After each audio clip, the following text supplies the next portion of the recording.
Assalamualaikum warahmatullahi wabarakatuh.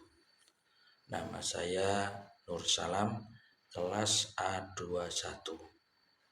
Pada kesempatan kali ini, saya akan mereview tentang sejarah Kerajaan Cirebon masa pra-Islam, mata kuliah Cirebon Studies. Pertama, letak geografis Kabupaten Cirebon. Cirebon merupakan bagian darat wilayah administratif Provinsi Jawa Barat. Terletak di ujung timur pantai utara Jawa Barat dan berbatasan dengan wilayah administratif Provinsi Jawa Tengah. Pada saat ini yang disebut daerah Cirebon adalah wilayah bekas Karisidenan Cirebon, terdiri atas Kabupaten Cirebon, Kota Madya Cirebon, Kabupaten Kuningan, Kabupaten Majalengka, dan Kabupaten Indramayu. Luas kelima daerah ini adalah 5.442.569 km persegi. Batas-batas wilayahnya adalah sebelah utara berbatasan dengan Kabupaten Indramayu, sebelah selatan berbatasan dengan Kabupaten Kuningan, sebelah timur berbatasan dengan Kabupaten Brebes, dan sebelah barat berbatasan dengan Kabupaten Majalengka, dan ibu kotanya adalah Cirebon. Lalu yang kedua, asal nama Cirebon. Menurut Sulendraningrat yang mendasarkan pada naskah Babat Tanah Sunda dan Atsa pada naskah Carita Purwaka Caruban Nagari, Cirebon mulanya adalah sebuah dukuh kecil yang awalnya didirikan oleh Ki Gedeng Tapa, yang lama-kelamaan berkembang menjadi sebuah perkampungan ramai dan diberi nama Caruban, atau dalam bahasa Sunda bermakna campuran.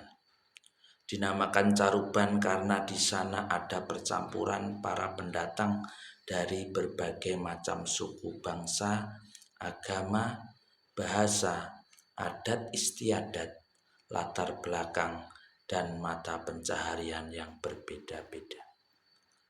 Mereka datang dengan tujuan ingin menetap atau hanya berdagang. Karena awalnya hampir sebagian besar pekerjaan masyarakat adalah sebagai nelayan, maka berkembanglah pekerjaan lainnya seperti menangkap ikan dan rebon ataupun udang kecil di sepanjang pantai yang bisa digunakan untuk pembuatan terasi. Lalu ada juga pembuatan petis dan garam. Air bekas pembuatan terasi inilah akhirnya tercipta nama Cirebon yang berasal dari kata cai atau air dan rebon atau udang rebon yang berkembang menjadi Cirebon yang kita kenal sekarang ini. Pembahasan ketiga adalah Kerajaan pra-Islam di Cirebon.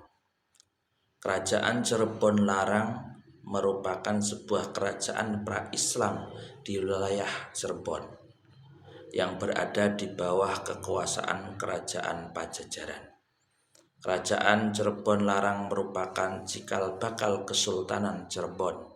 Pada awal pembentukannya hanya berstatus sebagai Pakuwon dan Mandala Muara Jati. Daerah ini dibuka oleh Raden Walang Sungsang ataupun Pangeran Cakrabuana setelah beliau meminta izin pada Ki Gedeng Tapa, seorang penguasa Singhapura atau Singapura. Lokasi Cirebon Larang pada awalnya merupakan kawasan hutan di wilayah Cirebon pesisir yang biasa disebut dengan daerah Tegal Alang-Alang atau Lemah Wungkuk. Kemudian Raden Walang Sungsang dibantu oleh 52 orang penduduk untuk membuka tempat pemukiman pada tahun 1445 Masehi. Setelah Ki Danusela wafat, Raden Walang Sungsang kemudian diangkat menjadi Kuwu Cirebon Larang yang kedua. Selanjutnya untuk mengislamkan keluarga Ki Danusela, Raden Walang Sungsang menikah lagi dengan putri dari Ki Danusela yang bernama Retna Riris. Kemudian berganti nama menjadi Kancana Larang. Dari pernikahannya kali ini, Raden Walang Sungsang dikaruniai seorang putra yang bernama Pangeran Cirebon, atau kemudian setelah dewasa menjadi Kuwu di Cirebon Girang.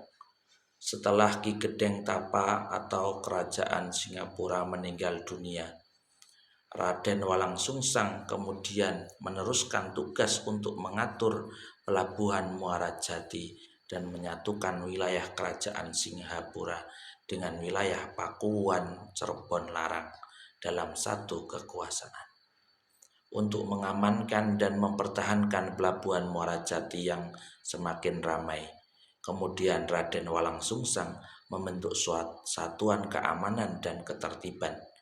Pengelolaan secara otonomi semakin membuat situasi pelabuhan makin ramai dan pemasukan pendapatan ke kerajaan Pajajaran semakin besar.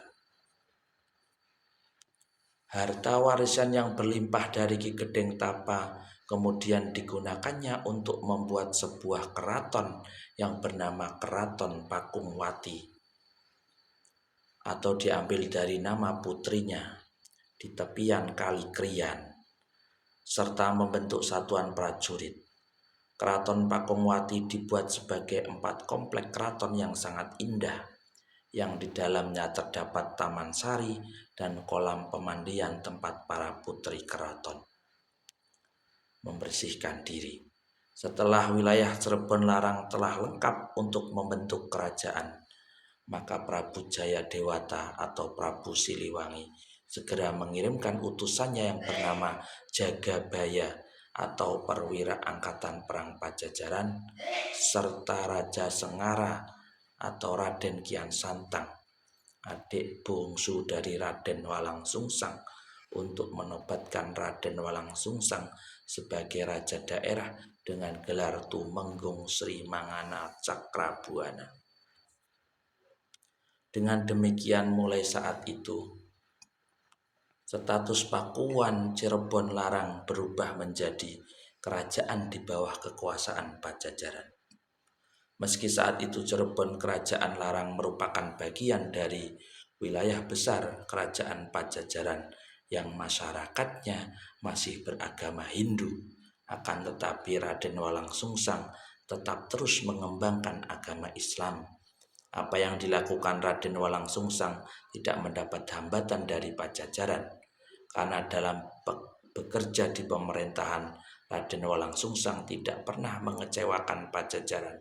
Raden Walang Sungsang pada waktu itu menjadi satu-satunya pejabat tinggi atau setingkat raja dari kerajaan Pajajaran yang beragama Islam. Jadi kesimpulannya adalah kerajaan Cirebon pada masa pra-Islam itu termasuk kerajaan Hindu-Buddha yang kebudayaan serta sistem pemerintahannya mengikuti sistem pemerintahan pra-Islam. Walaupun pada waktu itu ada keberagamaan agama. Sehingga sejarah kerajaan Cirebon masa pra-Islam itu termasuk bagian penting dari warisan budaya Indonesia yang harus tetap dipelajari oleh generasi masa sekarang dan harus melestarikannya. Sekian dari kami, mohon maaf ada kesalahan dalam bertutur kata. Saya akhiri, wassalamualaikum warahmatullahi wabarakatuh.